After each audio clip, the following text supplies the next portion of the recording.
Hello friends, welcome back to Milan media. இன்றைக்கி நம்ம என்ன பார்க்க போகிறோம்னா, யுக்ரைனுக்கும் ரஷ்யாவுக்கும் போயிட்டு இருக்க இந்த போர் பற்றி தான் நம்ம பார்க்க போகிறோம். ஃபர்ஸ்ட் வந்து இந்த யுக்ரைன்கிற நாடை பற்றி பார்க்கலாம். அடுத்து வந்து ஏன் வந்து இந்த ரஷ்யா வந்து யுக்ரைன் மேலே வந்து படையெடுத்து வந்திருக்காங்கங்கிறத பார்க்கலாம். இதனால் வந்து இந்தியாவுக்கு என்ன விதமான பாதிப்புகள் ஏற்படும், சர்வதேச அளவில் வந்து இது என்ன மாதிரியான தாக்கங்களை ஏற்படுத்தும்ங்கிறதெல்லாம் இந்த வீடியோவில் பார்க்கலாம்.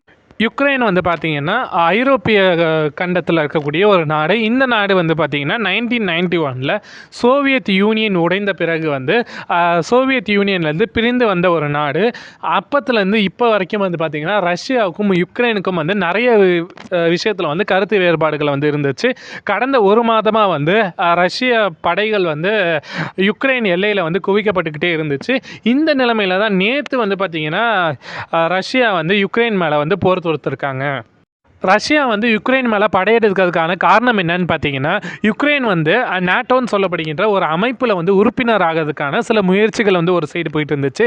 அதே மாதிரி ஐரோப்பிய ஒன்றியத்தில் வந்து யுக்ரைனை வந்து சேர்த்துக்கலாங்கிற மாதிரி பேச்சும் வந்து போயிட்டு இருந்துச்சு. இந்த ரெண்டு காரணத்தினால தான் ரஷ்யா வந்து யுக்ரைன் மேலே வந்து போர் தொடுத்திருக்காங்க. இந்த நாட்டோங்கிற இந்த அமைப்பில் இருக்கக்கூடிய நாடுகள் என்னென்னு பார்த்தீங்கன்னா, USA, Canada, Britain, Germany, France போன்ற ஒரு 28 யூரோப்பியன் கண்ட்ரிஸ் வந்து இந்த நாட்டோங்கிற இந்த அமைப்பில் இருக்குது.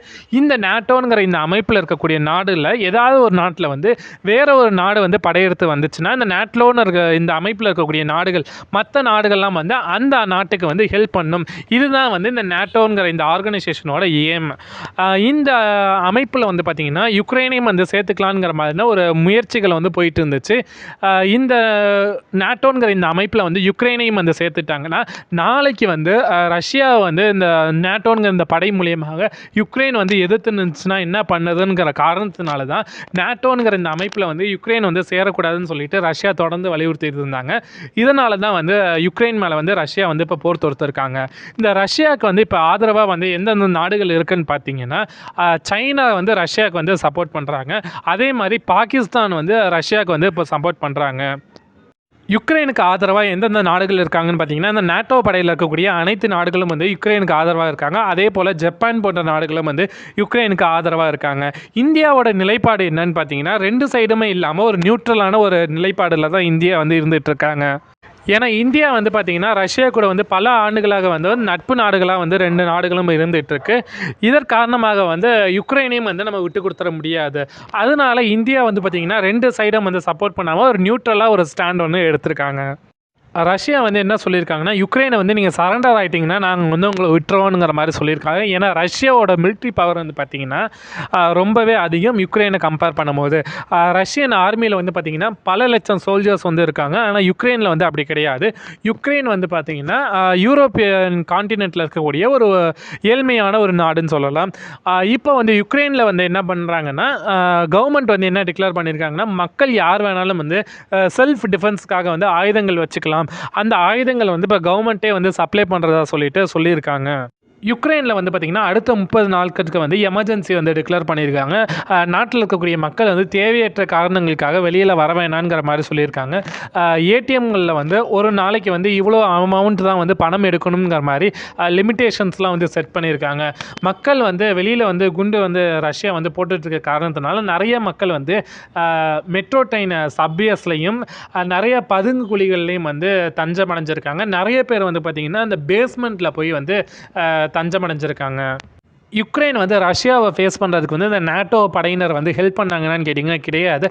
ஏன்னா நேட்டோ ஆர்மி வந்து யுக்ரைனில் வந்து வரலை. மோரோவர் ஜோ பைடன் என்ன சொல்லியிருந்தாங்கன்னா, அவங்களோட மிலிட்ரி ஃபோர்ஸஸை வந்து இப்போ யுக்ரைனில் வந்து இறக்க மாட்டோங்கிற மாதிரி சொல்லியிருந்தார். யூஎஸ்ஏ வரும் வந்து ரஷ்யா மேலே வந்து நிறைய சாங்ஷன்ஸ் தான் விதிப்போம், நிறைய பொருளாதார தடைகள் தான் வந்து ஏற்படுத்துவோங்கிற மாதிரி சொல்லியிருந்தாங்க. USA, Canada, France, Britain, Japan, Taiwan போன்ற நாடுகள்லாம் வந்து ரஷ்யா மேலே வந்து நிறைய பொருளாதார தடைகள் வந்து விதிச்சிட்ருக்காங்க.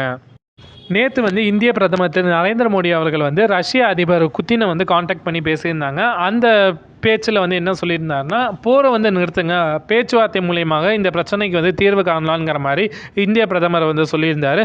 மோரோவர் வந்து யுக்ரைனில் இருக்கக்கூடிய இந்தியர்களுடைய பாதுகாப்பை வந்து உறுதி செய்யணுங்கிற மாதிரி ரஷ்யாக்கிட்ட வந்து கேட்டுக்கிட்டாரு. அதே மாதிரி ரஷ்யாவும் வந்து இந்தியர்களுக்கு எந்த விதமான ஆபத்தும் வந்து ஏற்படாதுங்கிற மாதிரி ரஷ்யாவும் வந்து உறுதி அளிச்சிருந்தாங்க. மோரோவர் ரஷ்யா வந்து என்ன சொல்கிறாங்க, இந்த தாக்குதல் வந்து மிலிட்ரி பேசஸ் மேலே தான் நடத்தப்பட்டிருக்கு, பொதுமக்கள் மேலே நடத்தப்படலைங்கிற மாதிரி ரஷ்யா வந்து சொல்லியிருக்காங்க. இந்த யுக்ரைன் ரஷ்யாவுக்கு இடையில் நடைபெற இந்த போர்னால் வேர்ல்டு லெவலில் என்ன விதமான தாக்கம் வந்து ஏற்பட்டுருக்குங்கிறத பார்க்கலாம். வேர்ல்டு லெவலில் வந்து பார்த்திங்கன்னா இந்த பங்குச்சந்தை வந்து ஏற்ற இறக்கத்தோடையே இருந்துகிட்ருக்கு. ஏன்னா அடுத்து வந்து என்ன நடக்கும்ங்கிறது தெரியாத காரணத்தினால ஏற்ற இறக்கத்தோடையே இந்த பங்குச்சந்தை வந்து இருந்துகிட்ருக்கு. நேற்று வந்து பார்த்திங்கன்னா சென்னையில் வந்து கோல்டு ரேட் வந்து ஏறி இருக்குது. இதுக்கு காரணமும் வந்து பார்த்திங்கன்னா இந்த யுக்ரைனுக்கும் ரஷ்யாவுக்கும் நடைபெற இந்த போர் தான் வந்து காரணம்னு சொல்கிறாங்க. வேர்ல்டு லெவலில் வந்து பார்த்திங்கன்னா கச்சா எண்ணெயோடைய விலையும் வந்து ஏறி இருக்குது. ஒரு பேரல் கச்சா எண்ணெயோடைய விலை வந்து $100 வரைக்கும் வந்து நேற்று தொட்டிருக்கு. இந்த காரணத்தினால இந்தியாவில் வந்து பெட்ரோல் டீசல் ரேட்டும் வந்து ஏறக்கூடுங்கிற மாதிரி கணிக்கப்பட்டிருக்கு. பெட்ரோல் ரேட் வந்து பார்த்திங்கன்னா $120 வரைக்கும் செல்லக்கூடுங்கிற மாதிரி சொல்கிறாங்க. இந்த பெட்ரோல் டீசல் வந்து ரேட் ஏறுற காரணத்தினால நிறைய அத்தியாவசிய பொருட்களுடைய ரேட்டும் வந்து ஏறுறதுக்கான வாய்ப்புகள் இருக்குங்கிற மாதிரி ப்ரெடிக்ட் பண்ணியிருக்காங்க. ரஷ்யாவில் வந்து பார்த்திங்கன்னா பெலிடியம் சொல்லப்படுகின்ற ஒரு மெட்டல் வந்து அதிக அளவில் வந்து கிடைக்கிது. இந்த மெட்டல் வந்து பார்த்திங்கன்னா ஃபோன் மேனுஃபேக்சரிங் பண்ணுறதுக்கு ஒரு முக்கியமான ஒரு மெட்டல். இது வந்து பார்த்திங்கன்னா ரஷ்யாவால் அதிக அளவில் வந்து எக்ஸ்போர்ட் பண்ணப்படுது. ரஷ்யா மேலே வந்து பொருளாதார தடைகள் விதித்த காரணத்தினால நிறைய வந்து இந்த ட்ரேடு வந்து பார்த்திங்கன்னா பாதிக்கப்படும். இந்த மெட்டலில் வந்து எக்ஸ்போர்ட் பண்ணுறது வந்து பார்த்திங்கன்னா பாதிக்கப்படும். மோரோவர் ரஷ்யாவும் யுக்ரைனும் தான் வந்து அதிக அளவில் வந்து கோதுமையை வந்து பயிர் செய்கிறாங்க. யுக்ரைனும் ரஷ்யாலையும் வந்து பார்த்திங்கன்னா இப்போ இந்த போர் நடைபெற்றதுனால யுக்ரைனுக்கும் ரஷ்யாவுக்கும் இடையே இந்த போர் நடைபெற்றதுனால யுக்ரைன்லேருந்து ஐரோப்பிய கண்ட்ரிக்கு சர்க்குலேட் ஆக வேண்டிய இந்த கோதுமை வந்து தடைப்பட்டு போகும். இதனால் யூரோப்பியன் கண்ட்ரீஸில் வந்து கோதுமையோட ரேட் வந்து ஏறுறதுக்கான வாய்ப்புகள் இருக்குன்னு மாதிரி சொல்லப்படுது. மோரோவர் இந்தியாவில் மேனுஃபேக்சர் பண்ணப்படுகின்ற நிறைய மெடிசன்ஸ் வந்து பார்த்திங்கன்னா யுக்ரைனில் வந்து சேல் பண்ணுறாங்க, யுக்ரைனுக்கு வந்து எக்ஸ்போர்ட் பண்ணுறாங்க. இந்த எக்ஸ்போர்ட் வந்து பார்த்திங்கன்னா பாதிக்கப்படுங்கிற மாதிரி சொல்லப்படுது. யுக்ரைனில் மாட்டிகிட்டு இருக்கக்கூடிய இந்தியர்களை மீட்கிறதுக்கான முயற்சி வந்து ஒரு சைடு போயிட்டு இருக்கு. யுக்ரைன் ரஷ்யா போரை பற்றி தாலிபான்கள் வந்து என்ன சொல்லியிருக்காங்கன்னு பார்த்தீங்கன்னா, இந்த போரை வந்து நிறுத்திட்டு பேச்சுவார்த்தை நடத்தலாம்ங்கிற மாதிரி தாலிபான்களும் வந்து சொல்லியிருக்காங்க. காலையில் வந்து ரஷ்யா வந்து போரை கைவிட்டுட்டு பேச்சுவார்த்தைக்கு வாங்குங்கிற மாதிரி யுக்ரைன்கிட்ட சொல்லியிருந்தாங்க. யுக்ரைனும் வந்து பேச்சுவார்த்தைக்கு தயாருங்கிற மாதிரி சொல்லியிருந்தாங்க. கூடிய சீக்கிரம் வந்து பேச்சுவார்த்தை மூலியமாக இந்த பிரச்சனைக்கு வந்து ஒரு முடிவு கிடைக்கும் நம்பலாம். Let's pray for Ukraine. இந்த வீடியோ வந்து கண்டிப்பாக இன்ஃபர்மேட்டிவாக இருந்திருக்கும் நம்புகிறேன். இந்த மாதிரி கரண்ட் அஃபேர்ஸ் வந்து தெரிஞ்சுக்கணும்னு நினச்சிங்கன்னா மறக்காமல் சேனலை சப்ஸ்கிரைப் பண்ணி என்னை சப்போர்ட் பண்ணுங்கள்.